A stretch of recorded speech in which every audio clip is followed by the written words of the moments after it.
Hi, I'm Niall Livesey, and this is Test Drive, the show where we go in depth with some of automotive's most unique and interesting cars. 63 years ago, Mercedes-Benz started to produce the SL Class Grand Tourer, and today we've got the 6th generation R231. This 2013 SL550 is equipped with Mercedes' 4.6-liter V8 bi-turbo engine, producing 429 horsepower matted to their 7G-tronic automatic transmission. This is a full tour and review, so we'll show you everything about this car, go for a drive, and go over what you need to know if you're in the market for the sport lightweight Mercedes-Benz.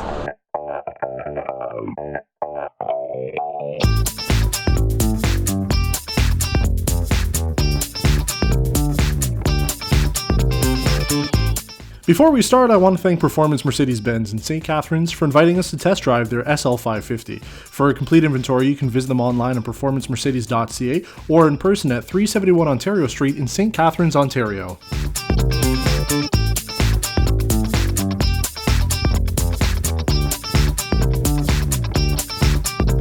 Six generations of Mercedes-Benz SL Roadsters have been putting smiles on people's faces since 1954. Fast forward 63 years and we're greeted with the latest R231 SL550 finished in black metallic paint. Some of the features in this car include active body control, magic vision control, collision prevention assist, adaptive brake, bi-xenon headlamps, and the premium package.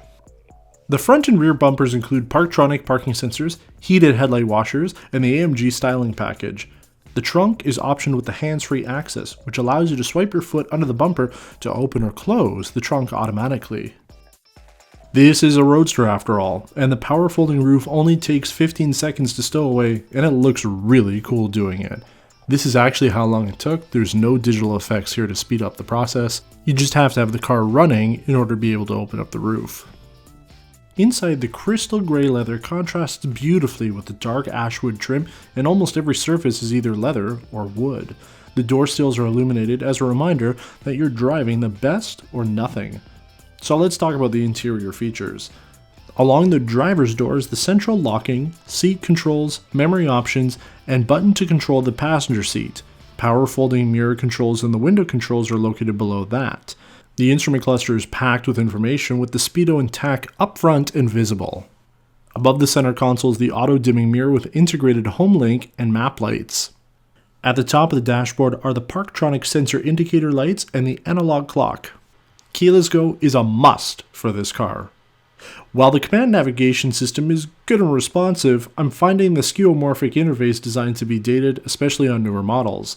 Also, the center audio and phone control design introduced in the early 2000s needs to go. I know the most recent Mercedes models have finally ditched this, but for a 4-year-old car that cost over $100,000 new, I feel it dates the car significantly, considering the rest of the interior of the SL550 is perfect. Below and moving from left to right is the driver's heated seat, aircon seat, AirScarf, traction control, hazard, Parktronic, and passenger seat comfort controls. The exact same heating controls introduced on the 2003 W211 E-Class can be found below with a hidden cup holder in the ashtray or coin tray under the wood panel.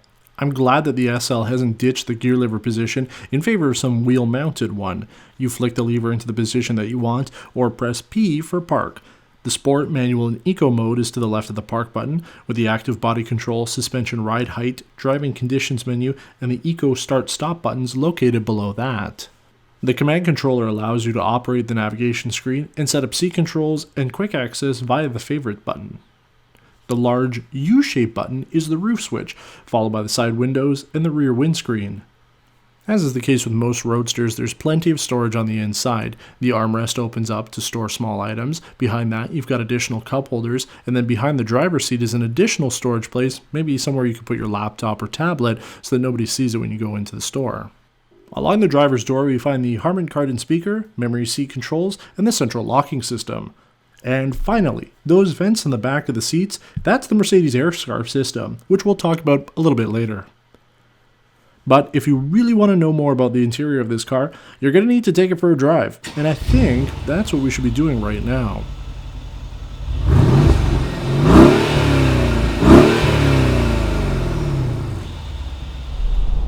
On a gorgeous day like today, this is the perfect car to have with the top down. Now, the only reason we've got the windows up is just so that you can hear my microphone, but it is so nice out, and it is so nice in this car to have those windows down and the top down. I find it impossible to believe that I am driving this car with the roof down in the middle of February in Canada, but it's 15 degrees. It's just absolutely gorgeous, and I'm absolutely loving the drive of this car. You really need to feel what 429 horsepower feels like in a car like this. You're watching a video, it's not quite the same, but this is a little taste.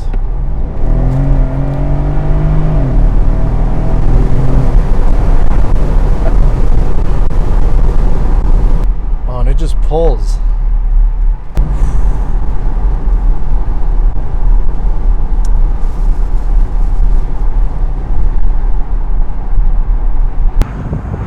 .429 horsepower is certainly a lot of power for a car like this.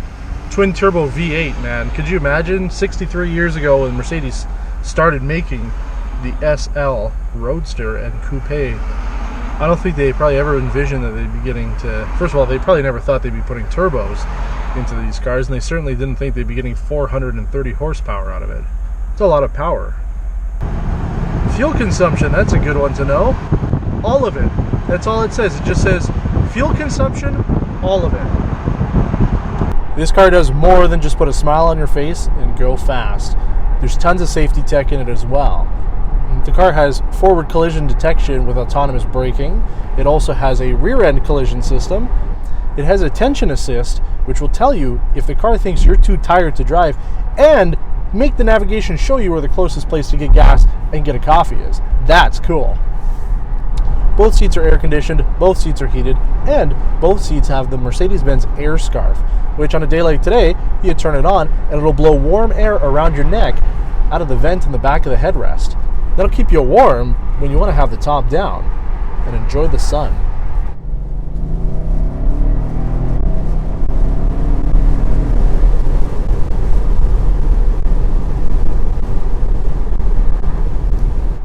Let's say you're having fun with the flappy paddles, but you want the car to take over again. All you have to do is hold the right paddle for a few seconds, and the car will take over. Before I even say this, I know there's going to be comments, and I know people are going to be upset, but I'm prefacing this by saying I know that they are not comparable. However, in November I took out the Mercedes-AMG SLC550, and that had quite a bit of power. It's a smaller car, and it was quite a lot of fun to drive. This is even better. Put a V8 in it, you got a bigger car, obviously, there's more room, but I'd say in terms of obviously what they're doing, they're both roadsters. This one's just bigger. They're both very good, but I think I would rather take this.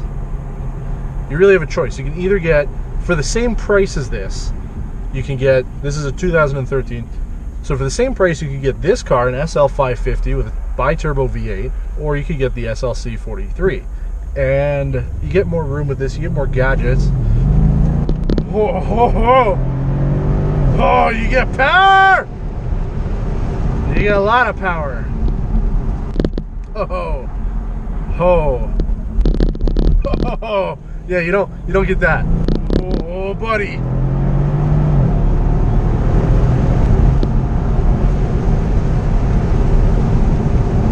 Yeah. Alright, so I want to talk about one last feature here, and that's the Magic Vision Control. You know, when you're driving along and you need to clean your windshield, the system shoots jets of water out from the hood and visually impairs you for a while. Well, what Mercedes has done is put those jets on the actual wiper blades, so you actually don't see them. And you'll see in the video, I know it's a video, but you barely can see the water coming out. It's really cool. Now, in terms of the rest of the car, we've talked about all the features on the inside and the outside, and I still stand by my opinion. If you're going to be spending about $80,000 on a Roadster, I would go for the SL550 at a CPO price than going with something like a brand new SLC43 AMG, because you just are going to have way more fun with the SL. I think that's the hardest thing. It's not even finding the car that goes fast. It's finding the car that can put a smile on your face. And this car certainly does that. I hope you've enjoyed our video on this 2013 Mercedes-Benz SL550. If you liked the video, please give us a thumbs up, and don't forget to subscribe to the channel if you haven't done so already. Your support helps us make this show possible. Until next time, take care.